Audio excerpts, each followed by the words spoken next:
Hi, my name is Arrtx, aka Annika. Welcome to my channel. Very happy to see you here. And this time it's another viewer requested video, and it's again about a background. There was a lot of questions about this background, which, to be honest, was my first ever background with soft pastels, traditional soft pastels. And people asked me how I did it, did I film it, and no, I didn't film it, sadly, but I'll try to kind of recreate it somewhat. The soft pastels I have at the moment are not the exact ones that I used for this page, because I wasn't really very happy with the Arrtx ones I used. So I got myself this Arrtx set, which looks like it's a bit more pigmented. So we'll see how that is going to influence the result. I have, well, cotton pad. Here it is, cotton pad. I'm using it like Erica from Elm Colors. I've seen her using cotton pad like this. You put finger into it and create this kind of a wedge. So this is how I plan to use it, kind of for bigger areas. I have also a couple of these at the end to use for a little bit of a more detailed work. They are not genuine articles, but they are meant for pan pastels. They're kind of soft pastel blending tools. I think if you put that search into the Amazon or Temu, you will find them. They're pretty cheap, and you get like about 40 different those foam heads with them, and these work pretty well. You can of course use Q-tip as well, but I find these one a little bit better. And I have already scratched some soft pastels onto this Caran d'Ache little palette. I can point you out which ones I kind of scratched here. So I used craft knife, regular craft knife, to do it. I scratched this one, kind of a really pale, slightly, violet tinged blue. I used this blue. I used this blue, which is actually neon blue, but I kind of think that it would look nice here. I used neon green, which I used on this page as well. Kind of neons are actually really fun to use in moderation, and they can really boost the image even if they're very kind of a subtle. Then I scratched, I think it was it this one or this one? One of the kind of a darker blue ones, like that one here. And then I scratched this kind of a sea blue, green blue, or kind of a turquoise color here, that one. And then this really dark green. It's very dark, kind of a lot of black added to it. Green. And then this kind of an indigo, really dark blue. And then I also scratched a little bit of this, which is kind of this sand color, and a bit darker earthy color, which they will go onto the ground. Okay, and I picked kind of a random image. I needed something that would be, somebody standing up. So I picked this one. It's not a page I'm probably going to get to this year, but at least, maybe once I eventually decide to do it, I have the background there. Okay, so I'm starting with the cotton bud, and once again, I'm not going to be super careful about going over the line art, because it's very easy to erase the soft pastels from the page and from the image. It's actually easier and faster if I just do the background kind of sloppy and then clean the image out afterwards. Okay, so I'm going to start with this pale, it's a bit like lavenderish color, and I'm going to put that at the top. like in a circle, or half circle, not circle, but this is essentially in my head where the light is coming from the top. And yes, I'm going over the mermaid as well. Never mind you that, we're going to clean the mermaid up afterwards. So I'm creating this area that to me is essentially light coming from upwards. And I'm tabbing it in again. I'm putting a little bit more of it down. Okay. And now I want to switch the color, but to make sure that I don't really contaminate it much, I have kitchen towel. So I'm just going to scrub this. And I'm taking the neon green, and now I'm putting it on both sides. This kind of a glowy, bright zone that is running slightly into that blue. I'm blending it into the blue as well. I'm not just doing kind of stripes. I'm blending them into each other slightly and leaving clean color there at the top as well. And at the top, essentially one of the ways to do it, if you want to really depict that there's light coming from there, don't put something even lighter than, like at the moment I feel I might put some white on top of it to lighten that blue, because it actually feels that it's a bit too bright, that blue. It's too strong. I want it to be essentially a light. And now I'm doing this half circle of neon, just like this. And I am taking the white soft pastel. I don't know if I can pick it up like, oops, like that onto the, yeah, see, I'm lightening it a little bit. I put some white onto it so it wouldn't be as strongly blue. I want it very, very light here at the top. This is essentially in my head where the light is glowing through the water. Okay, and now the next one is going to be a little bit of that neon blue. I didn't do that on the other page, but I thought I might try it here. This blue isn't really neon. I don't, you know, well, yes, it will glow under the white light, okay, the UV light, or black light, whatever. But it doesn't really, you know, look that neonish as green and yellow do. So I have this kind of a glow here coming from, you know, in my head. It's coming from, she's underneath the water and there's kind of a bit of sun and light glowing through the water. Okay, and now I am going to take this fairly bright, almost primary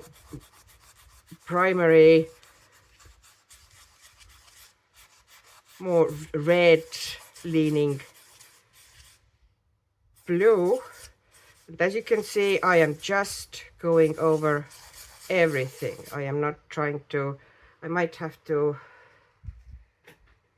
switch the area on the cotton in a second. Yeah, things are starting to get really banged up.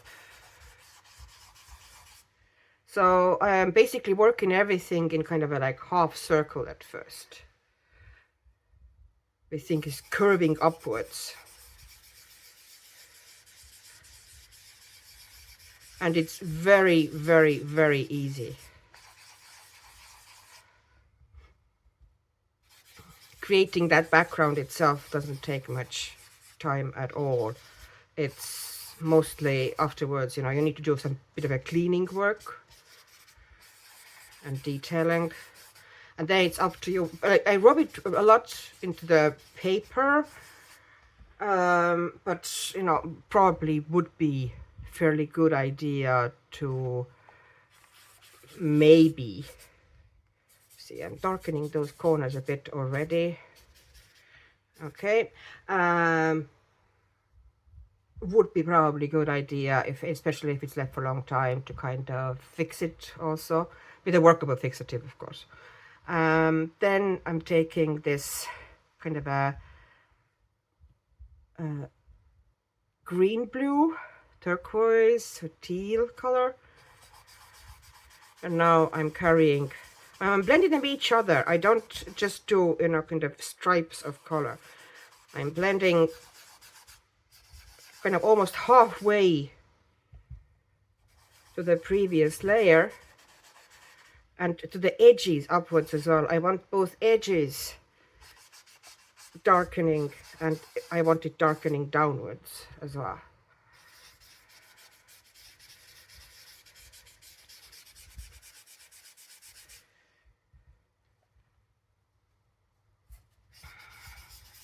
So I'm just putting plenty of color down, and I'm going up.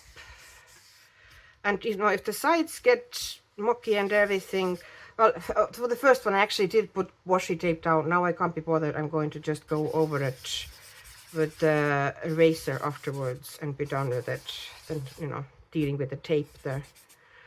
Well, the tape doesn't really take long, so it's not like it's a huge problem, but hey, might as well.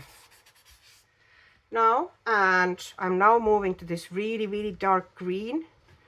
Okay, this cotton pad is getting very banged up, so I'm trying to, okay, yeah.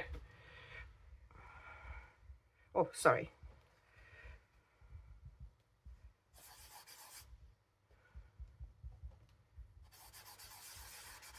This is now that dark green, and it doesn't even look that green, it just really darkens everything and gives the blue a bit more, you know, as it goes downwards. I want to get it into more greenish blues, like azure.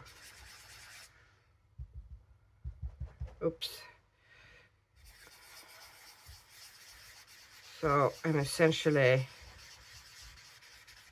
going upwards here as well, and I'm trying to take it a little bit to the sides too, but I'll do that afterwards with the more precise. It's better to do, you know, those more precise things afterwards with one of those tools like these.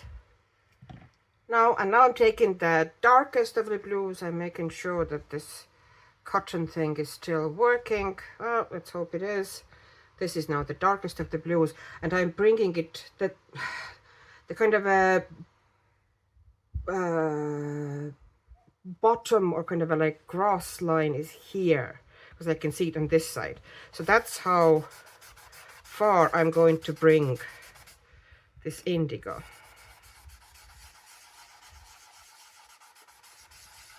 This is the darkest blue I have now, so I'm just going to bring it down here where the grass is going to be and the ground, and I'm doing it on the other side as well, and then I'm bringing it up the sides a little bit as well eventually, but I'm going to do that with the tools, so I'm leaving that to be. Okay, so I'm taking that upwards a little bit, so now you can see already how things are starting to take shape. This one, that should be softened a bit. It's a bit too, okay, and this one also should be a bit softened now.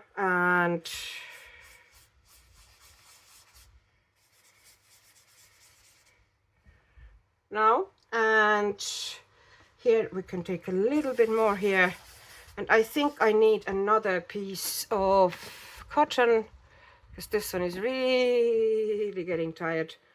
So here it is. I have another one of these, doing the wedge thing again. This is how Erica has taught us. So I'm totally stealing from her. I actually got interested in doing soft pastel backgrounds watching Arrtx's videos, because she's using it so effectively and gets such cool, interesting and soft, and also it seems fairly, you know, not hugely labor intensive backgrounds, that I was like, I have to try it out. So I'm putting that sand color down here at the bottom.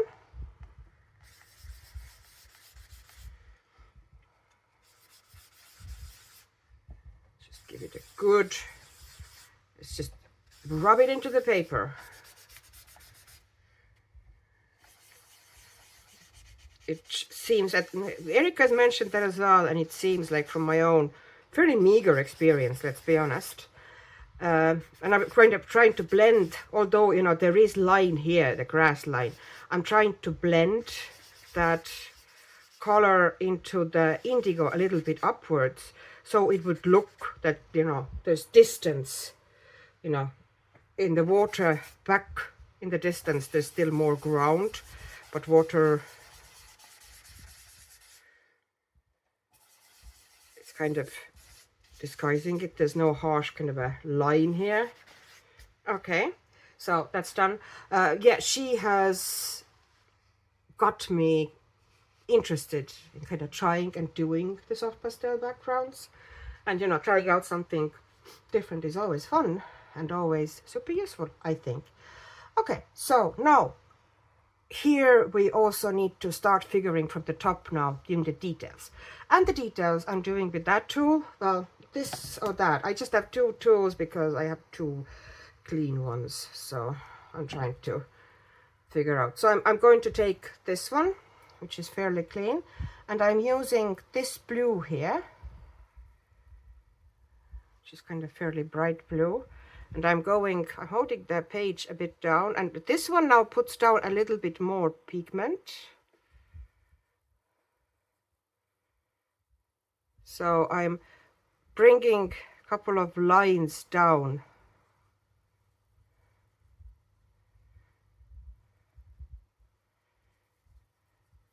into that.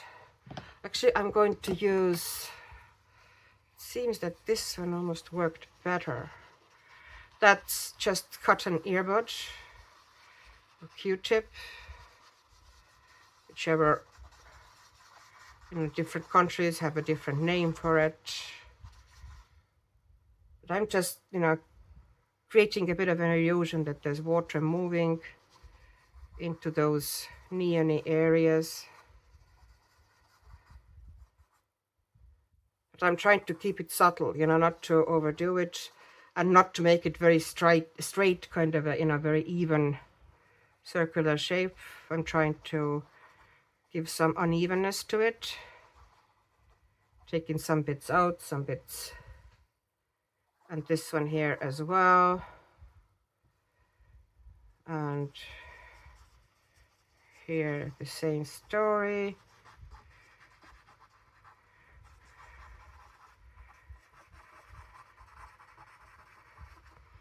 So I'm doing kind of this squiggly line here,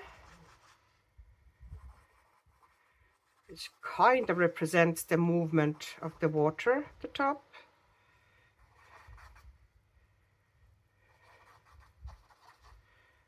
Okay. Some bits darker, some bits lighter. I'm taking another one from here and making them narrower and also squiggly.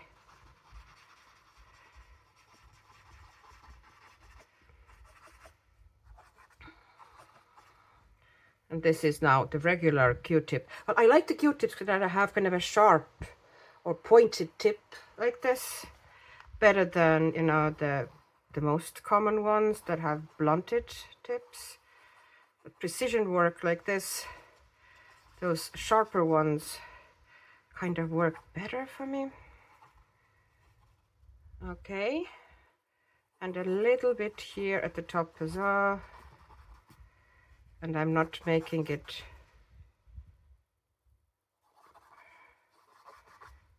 very strong. Now, this is now almost, this is going to be slightly blended out and kind of softened afterwards. Okay, and then I'm taking that tool again, and now I'm trying to start just darkening the edges. So first one, I'm taking that really strong green, and I'm just bringing it upwards the side of the page like this, and I'm taking a little bit outwards like this.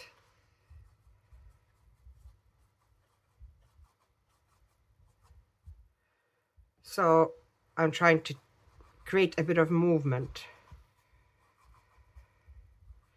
and that movement is kind of circular, you know. Yeah, it's circular, but you can only see the half circle here.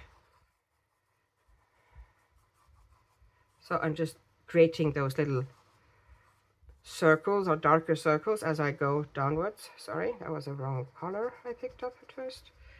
And once again, I'm bringing a little bit it as tight here into the corner, because I want that corner darkened as well. And I'm taking a little bit in. And as I said, it is never going to look exactly the same as I did with the previous page, but I can show you the principle, and every one of you is going to have slightly different pages as well. It is never going to be, you can't really repeat something handmade, do it exactly the same like this, especially kind of something drawn or colored like this. And now I'm taking the darkest and I'm doing the same thing, taking it upwards, and then I'm creating a bit of movement here as well. And then I'm taking it also downwards, and I'm trying to get it really dark here. Well, as dark as I can get things with soft pastels.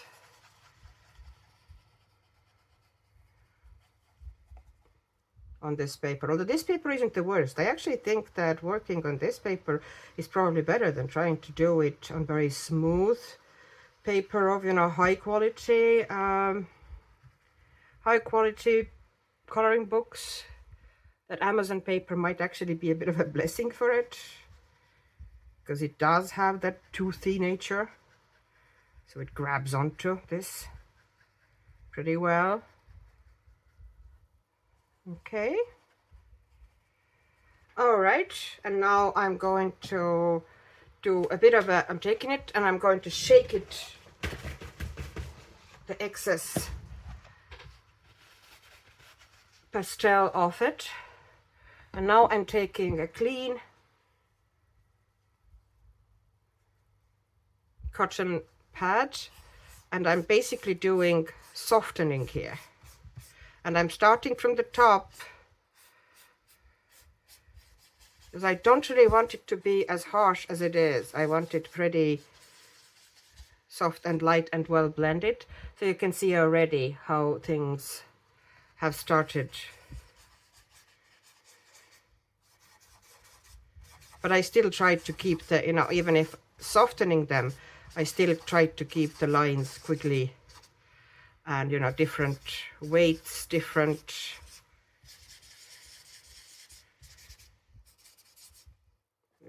some bits darker, some bits wider, some bits narrower, so the waves don't look like concentric circles, which they, you know, they kind of are, but underwater, the way the light is reflecting and, you know, water is moving, nothing will really look very straight edged and concentric. Okay, and that's pretty much it. I'm going to now do a bit of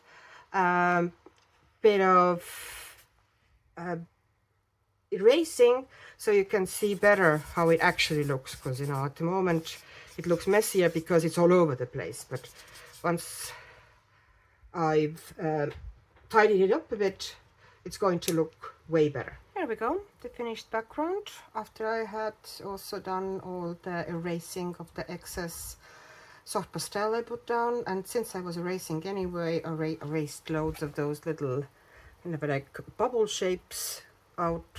At first I tried to erase with stencils. I have a stencil like this, but then it was so awkward and it took so long to take a single one that I just did most of them by hand. And yes, they're a bit wonky, but I don't really care because I'm going to shade them and probably outline them anyway and make them into bubbles.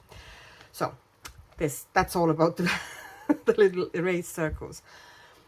But basically, as I said, it's not looking identical or exactly the same to the page I did here. It's just a question of slightly different shapes. And of course, you know, here's the more greens and the other page has more blues. But the principle is the same, so you can pretty much kind of play around with that idea. It is very easy and doesn't take long, and you know, doesn't take huge amount of skills or any specific very fancy equipment. Although I did have those blending tools, to be honest, I could have gotten away with just regular cotton pad and some earbuds. Here they are. Wait a second. Here we are. Those Q-tips or earbuds, whatever you call them in your corner of the world. So you could get away just with 2 of these and it wouldn't be an issue. Okay, thank you for watching. Hope you picked up something that you might use on your pages, and have fun, have lovely creative time. Hopefully I'll see you soon again on my channel. Thank you very much for watching. If you like my videos, please like and subscribe, comment, so YouTube keeps offering you and other people my videos, and it helps my channel a lot. So thank you very much again, and bye bye.